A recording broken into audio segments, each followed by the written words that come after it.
So, good afternoon to all of you students of first semester biotechnology. Today, I am going to discuss about an important topic given in your biotechnology and human welfare, and the name of the topic is your applications of biotechnology in agriculture. Now, before going for applications, we have to note a terms, some of the terms which are being employed in improving our agriculture, and that's why it will be a little bit lengthy of the notes. I will try to make it shorter. I will try to make that notes shorter also. So let us get started now.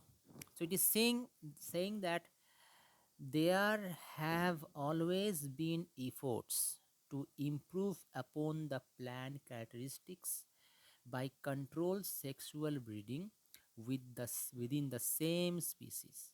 It means to say that to improve the crop variety, to improve the characteristics of particular plant of commercial importance, we try to improve them by sexual breeding. That is by your cross pollination, that is pollination between the plants of same species having some desirable characteristics. We pollinate them, we cross pollinate them by emasculation technique. Well, we take the pollen from one plant and transfer that pollen into that other plant of the same species in order to get some beneficial characteristics in the progeny plant, in the baby plants that we will get. In this chapter, we will discuss that how biotechnology can be used to further improve such manipulated breeding. Now, the cross pollination is actually a conventional way, but through biotechnology, we can also manipulate our breeding process. Well, what does manipulation means? To control. Here we will control the breeding process in a very skillful manner. Okay. Well, you have also studied some of the aspects of biotechnology in your class 12 syllabus also. There has been a chapter, obviously. So I think you get that concept idea that the genetic engineering where we introduce the gene of interest into the plant of different species, right, can be done in a skillful manner. And that is how through biotechnology we are improving the crop variety by introduction of some new gene that have some desirable characteristics, having some desirable trait means characteristics to the plant, and thus it is gaining commercial importance. Let us move to the next part. Plant breeding is based on combining the hereditary information which regulates the desirable phenotype of both parents and passing it on to the offspring. What does it mean? What does it mean? It means that plant breeding is fully based on we are combining the hereditary information, that means the genetic information which codes for desirable phenotype of both parents and passing that information to the offspring. This is what we mean. Now, all the DNA does not contain that same the all information. Some parts of the DNA are junk, which do not code for protein, which do not code for some desirable trait. But actually, when a progeny occurs, when an offspring occurs, it gets the genome from both of the parents, right? It gets its genome from both of the parents. So both of the parents pass their genetic information to their offspring. Conventional breeding. Conventional breeding normally takes a long time to improve upon a trait. Now, if we want to introduce some beneficial characteristics to a particular plant by conventional breeding process, it would take many long time. Now, those plant which are annual plant or those plant which have a short lifespan, they can be improved like Mendel have done. Mendel have tried to introduce a trait into that particular pea plant through many successive generations. But those plants which are of long term, that is perennial plant, where if you want to introduce some beneficial trait by conventional breeding process, it would take years. That means you have to cross pollinate. You have to cross pollinate them between the same species. And by the way, you cannot cross pollinate between the different species, otherwise gene incompatibility will occur. The genetic information of different species will be different. It will not suit that particular type. So that's why conventional breeding is only applicable to same species, and it will take a long time to improve a particular trait, to improve a particular characteristics into a plant. Further, it does not permit mixing of incompatible genes. Now, what are incompatible genes? Here, it is saying that by conventional breeding, you cannot allow the genes in two different species to be mixed. Through conventional breeding, it is impossible, but it can be possible by biotechnological approach. Yes, it can be done. How it can be done? Suppose you want to introduce some good characteristics to a plant. Say suppose you want to synthesize, let us say, um, let us say you want to synthesize a protein, okay, called resveratrol. Resveratrol.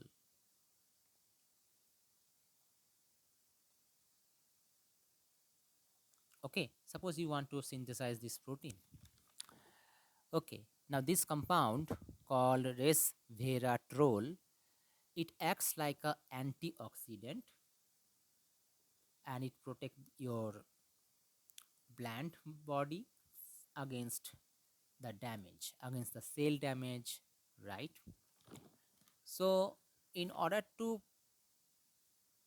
in order to introduce this protein, we can, the gene coding for this protein, the gene which is responsible for this formation of resveratrol, this gene can be introduced to our desirable plant, and that plant, within that plant genome, this gene will get expressed, and thus the plant can synthesize this compound that we have introduced, resveratrol. So in this way, through conventional, through biotechnological approach, through biotechnological approach, incompatible genes can be introduced. But by conventional breeding, you cannot able to introduce the incompatible genes. Say for example, if you want to cross pollinate between maize and between corn, they are closely related species. So due to gene incompatibility, by conventional breeding it cannot be done, but through genetic engineering it can be done. Okay, so here this is a brief diagram which explains that how your biotechnology, especially the plant biotechnology, which is the section of biotechnology, improves your agriculture. Well, the first you can see fruit development. Well, fruit development in different ways can be done. Like nowadays, you can also cultivate strawberry in these warm climatic regions through the help of two things, with the help of genetic engineering and also with the help of plant tissue culture.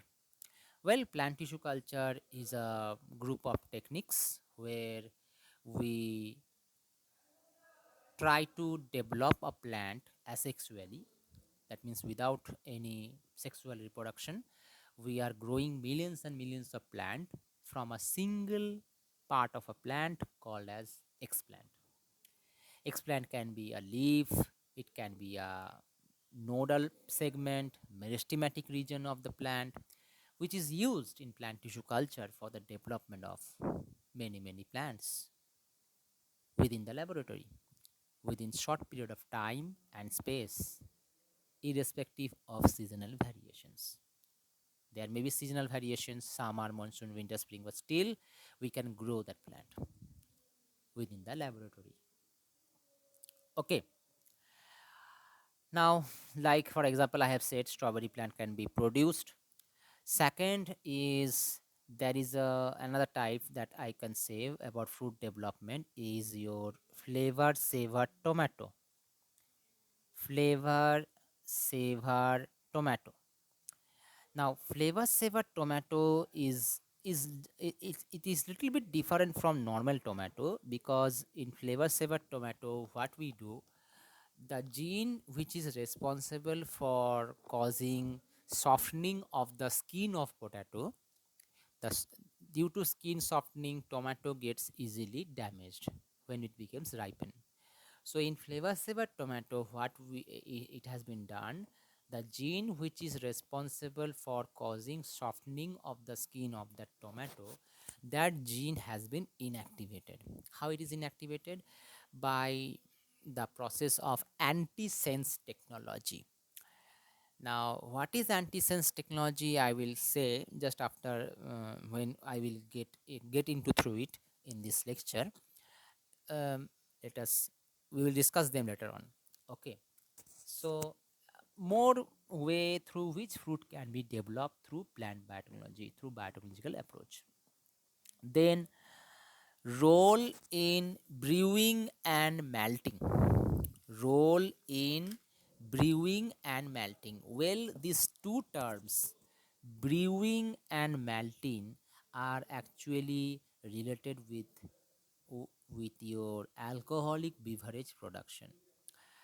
Brewing means to prepare beer by different steps like steeping, boiling, and fermentation.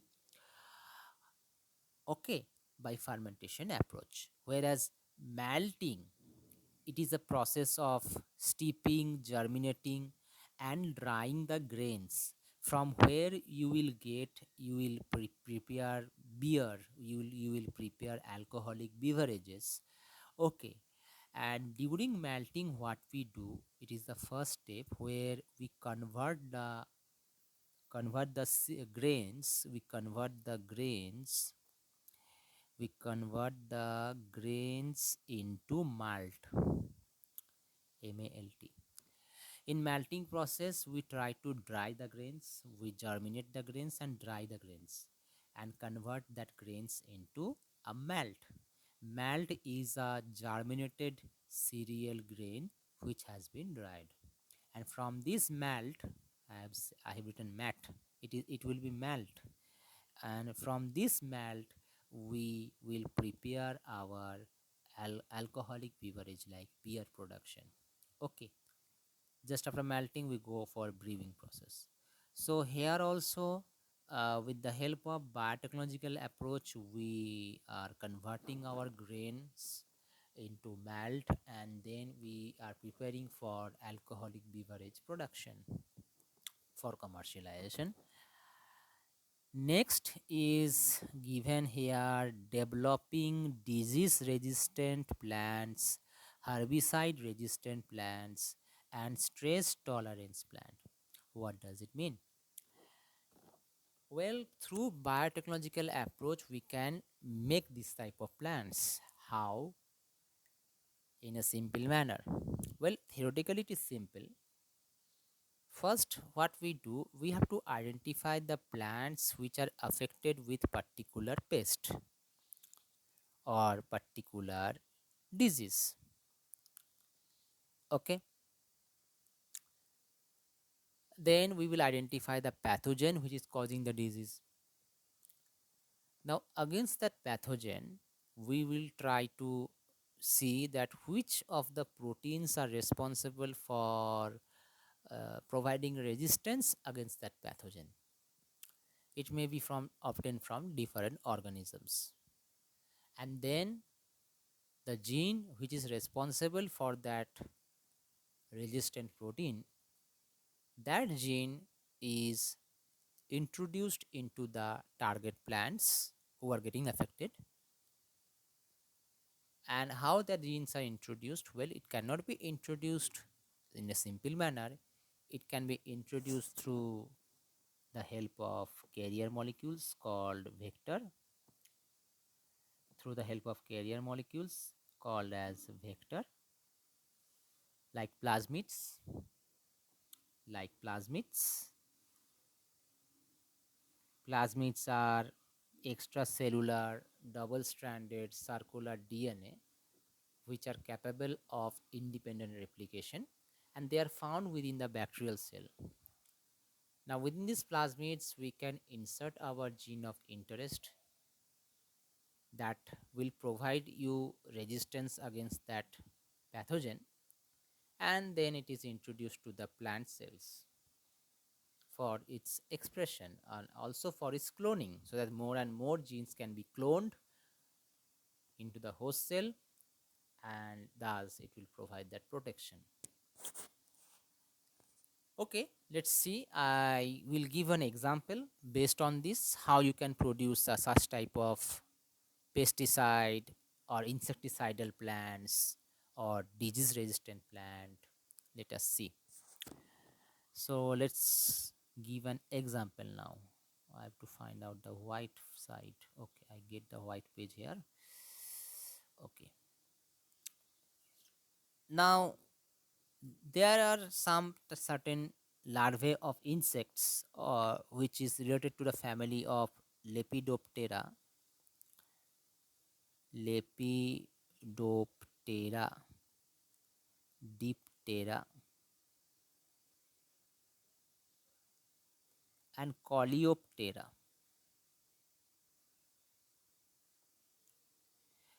Lepidoptera, Diptera, and Coleoptera are certain species of insects can be termed as pests.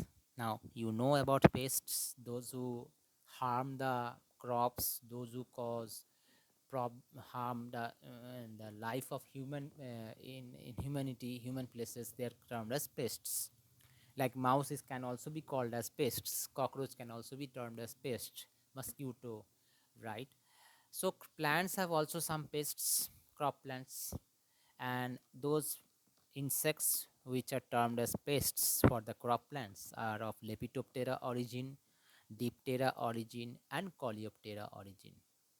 Now these pests normally harm the crops, it causing harm to the crops. And out of so many crops, there is a crop called cotton. Okay, cotton. Cotton are mostly affected by these pests of Lepidoptera, Diptera, and Coleoptera origin. So, how to get rid of them? Well, the conventional way is by introducing pesticides. By introducing pesticides, we can give the pesticides to the crop field where cotton is growing, and we can kill off these pests, right? But there's also a unique way through which we can eliminate these pests, and thereby we can also reduce the cost that was being used while we apply pesticides. So by applying pesticides, it is causing harm to the environment in that site. It is affecting the non-targeted animals. Okay, as a result, biomagnification can occur. Biomagnification can occur. Well, biomagnification, you know this term. You have learned in your biology in your last chapter in class 12, where biomagnification has been given.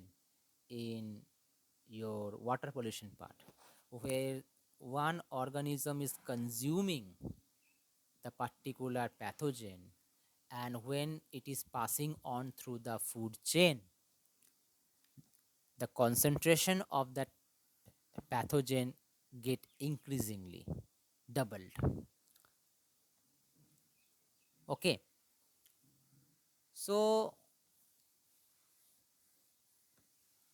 to prevent this from getting affected to the environment, what does biotechnologists do? They have used a technique through genetic engineering. They have prepared a plant, they have prepared a type of cotton plant, and that name of the cotton plant is called bt cotton. Now what does bt cotton mean? This bt cotton stands for, bt refers to bacillus thuringiensis.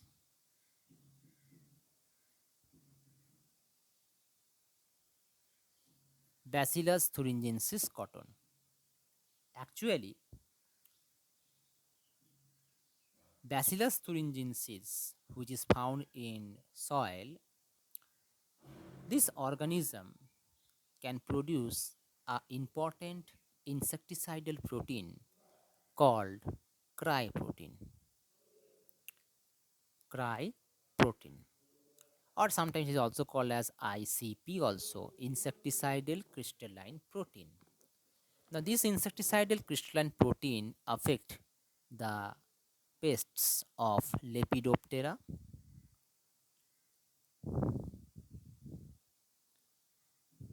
Diptera,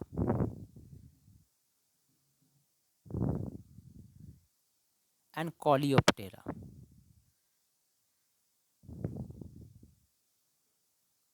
insects. So, what does biotechnologists do?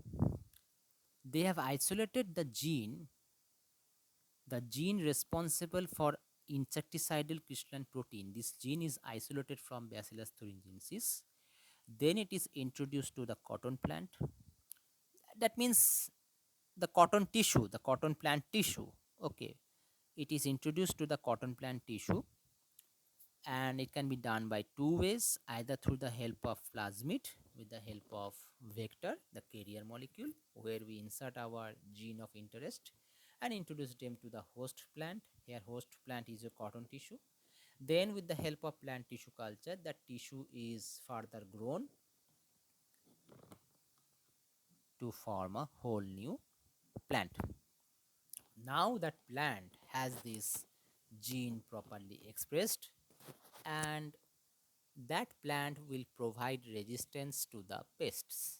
So if the pests of Lepidoptera, Coleoptera or Diptera try to eat the, normally these pests normally eat the crops, the leaves, the stalks, and that's why the crops get damaged. So when they try to consume that part of the plant, as this plant have that proteins, insecticidal crystalline protein expressed properly, so when the insects feed on those plants, due to the presence of this insecticidal crystalline protein, the insect will die. Okay, but the non-target animals will not die. How it is possible?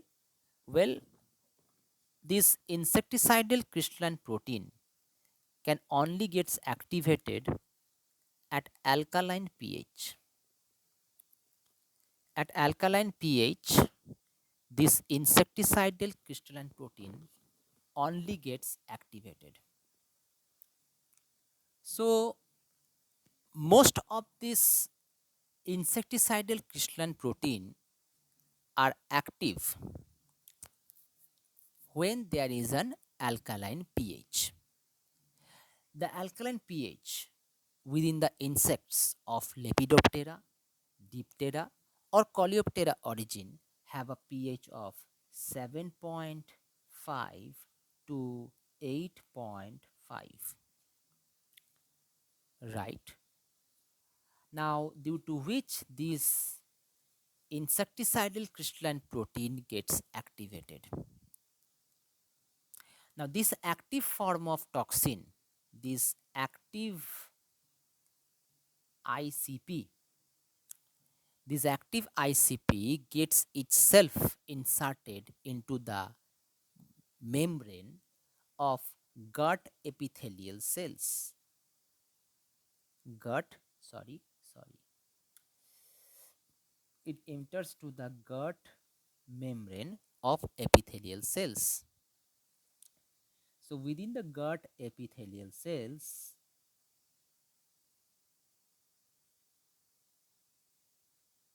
this active form of insecticidal crystalline protein enters.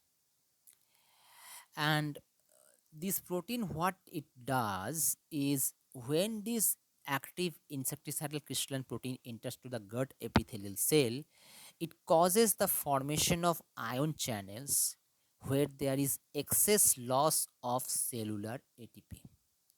So due to which it what do, it cause formation of ion channels. The ion channels become open.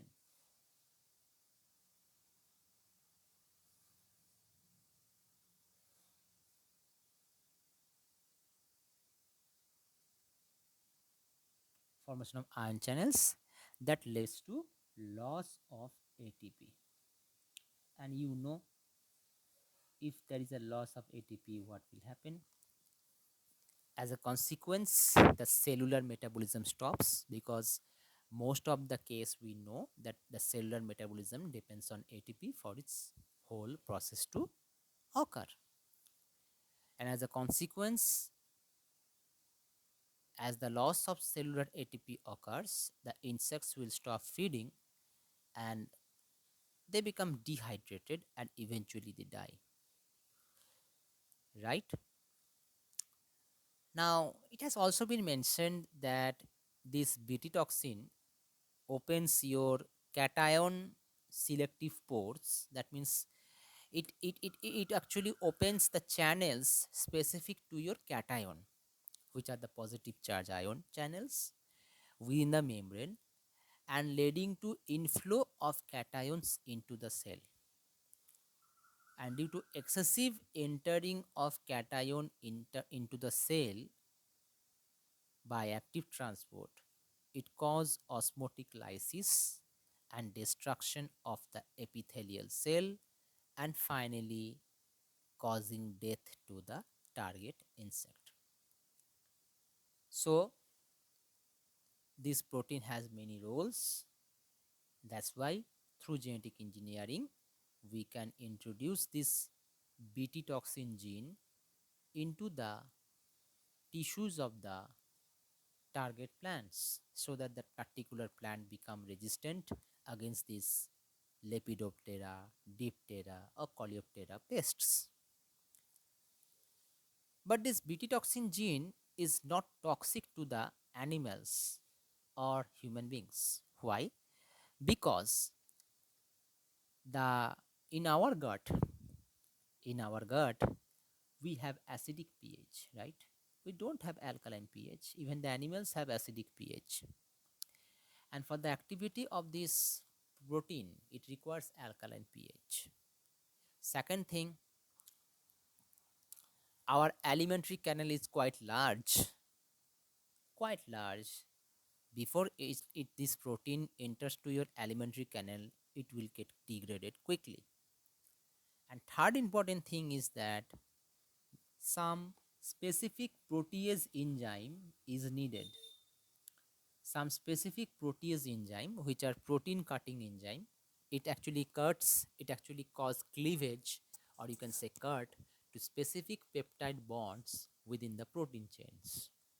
So specific protease enzyme is not present in humans, which will cleave this insecticidal crystalline protein to make an active protein.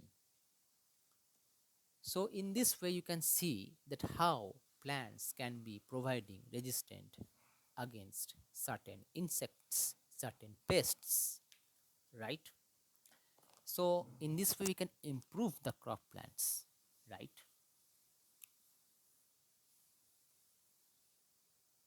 Okay, more applications has been given here. Let us see.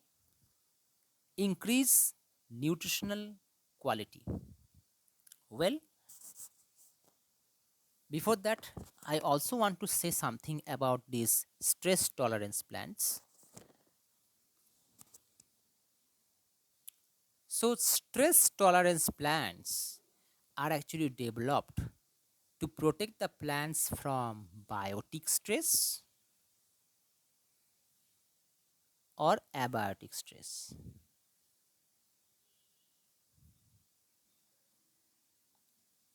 Okay. What are biotic stress? What are abiotic stress? Biotic stress is a stress that occurs as a result of damage done to the organism by other living organisms like some bacteria, virus, fungi, parasites, some harmful insects, weeds.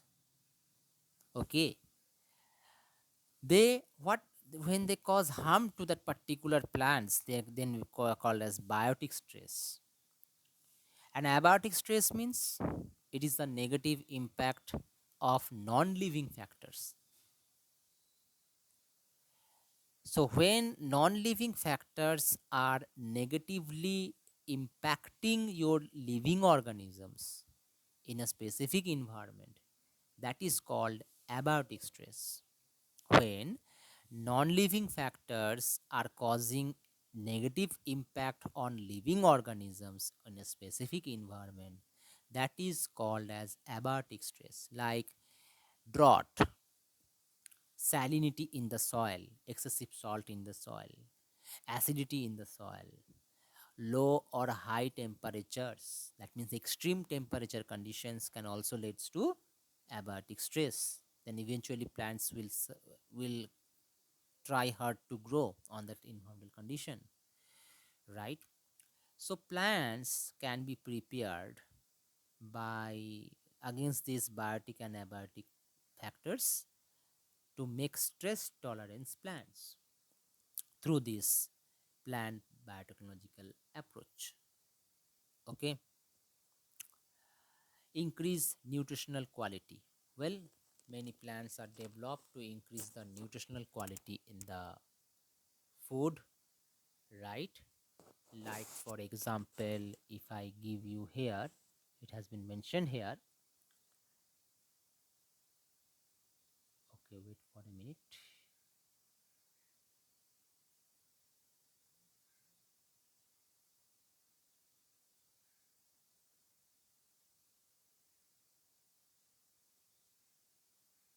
I think it was given here.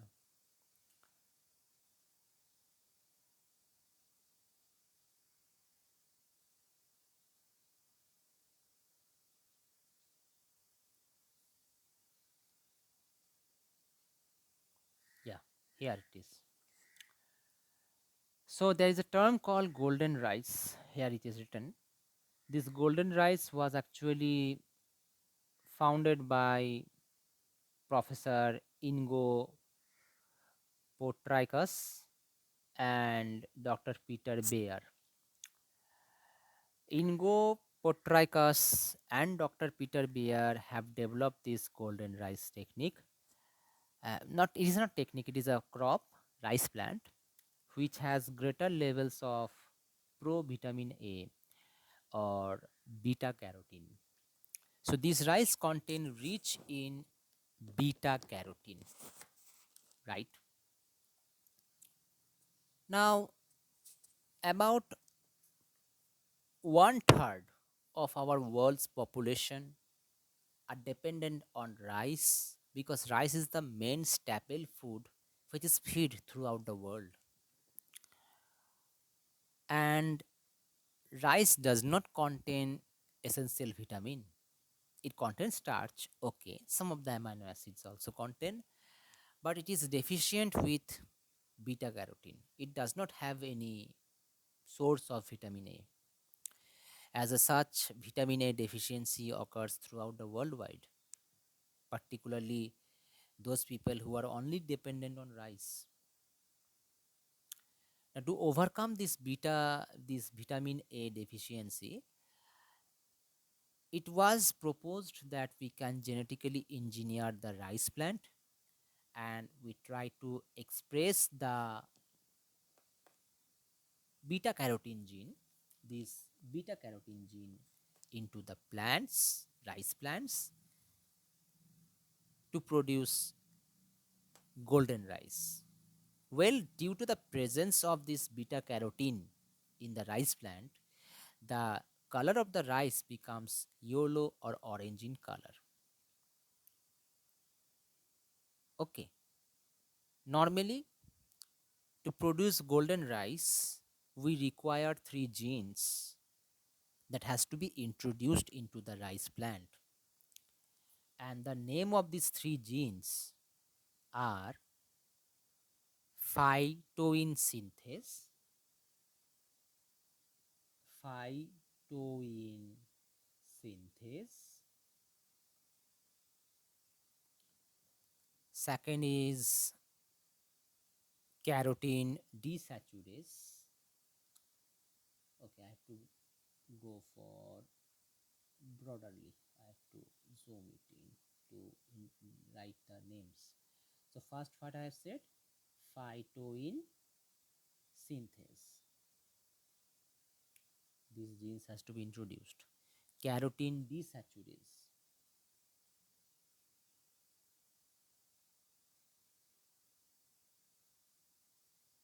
and lycopene beta cyclase.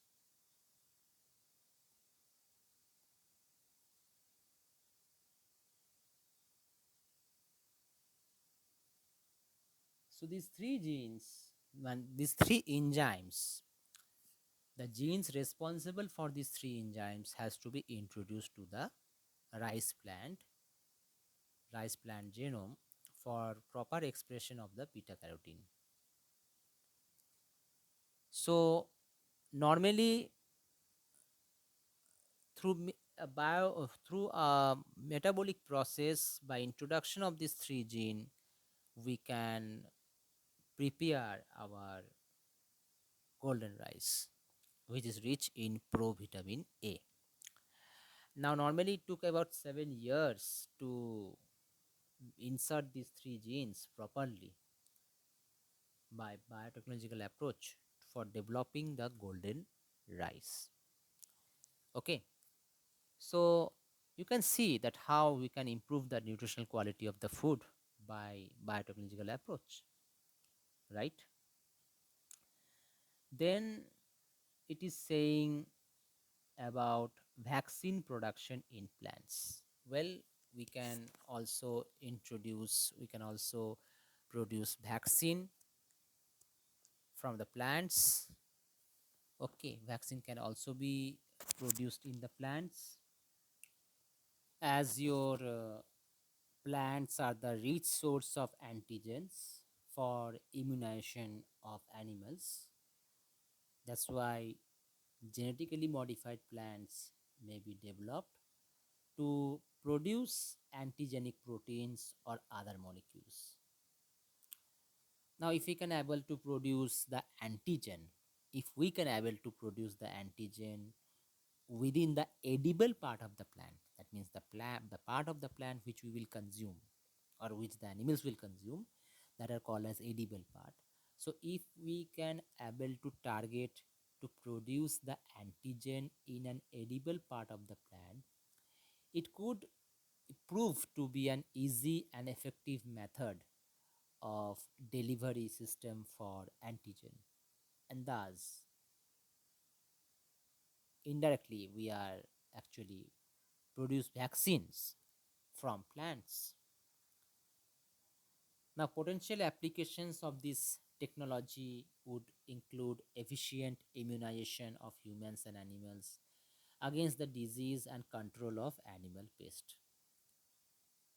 Like, for instance, hepatitis B virus have been successfully expressed in your tobacco plants, and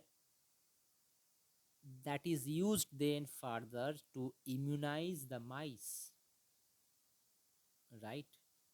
So in this way we can develop different ways, like for example oral vaccines against cholera have already been expressed in the plants, and generation of such type of antigens for the vaccine production is very cost effective. It will take one time investment, but it will be cost effective later on, but can also be produced in large quantity, and you can easily recover the proteins from that particular plants by easy ways. Next, it is saying increase efficiency of nitrogen fixation in plants. Well, we all know about nitrogen fixation. What does nitrogen fixation mean? Normally, nitrogen fixation is a chemical process by which your molecular nitrogen having a strong triple bond, covalent bond in the air, that molecular nitrogen is converted into ammonia, which is your NH3. The symbol of ammonia is NH3. So from dinitrogen, it converts into ammonia or nitrogen, like nitrogen related compounds, using the enzyme complex called NIF, known as nitrogenous protein complex, NIF, sorry. Okay. So using this NIF complex, nitrogenous protein complex, the atmospheric nitrogen is converted into ammonia and other nitrogen related compounds by organisms. Nitrogen fixation is essential to life because fixed inorganic nitrogen compounds are required for biosynthesis of all nitrogen containing organic compounds. There are many organic compounds, biomolecules which are prepared from nitrogen, like our DNA and RNA, which are the nucleic acids. They are made from nitrogen. If you see the nucleotides found in the DNA or in RNA, all are made up of nitrogen. Then the amino acids have nitrogen, right? So to make this nitrogen containing organic compound, we have to need the nitrogen from inorganic source. That's why nitrogen fixation is come into consideration. So naturally, this nitrogen fixation can be carried out by the soil containing microorganisms known as diazotropes. Diazotropes. Okay, like Azotobacter, Archaea, they have this property of fixing atmospheric nitrogen in the soil. Some of the microbes can symbiotically fix the nitrogen for the plants, like Rhizobium. I think you know this name, Rhizobium.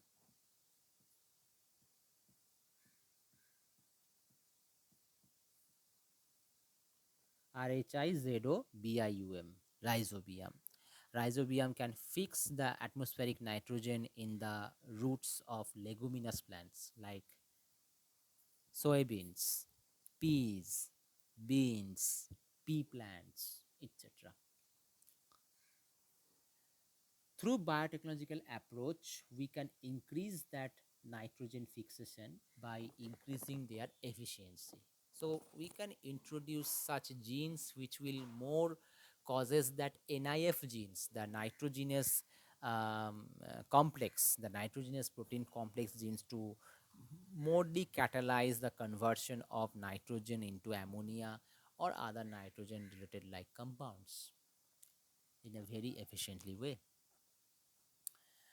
So these are the all different aspects, different ways of your applications of your biotechnology.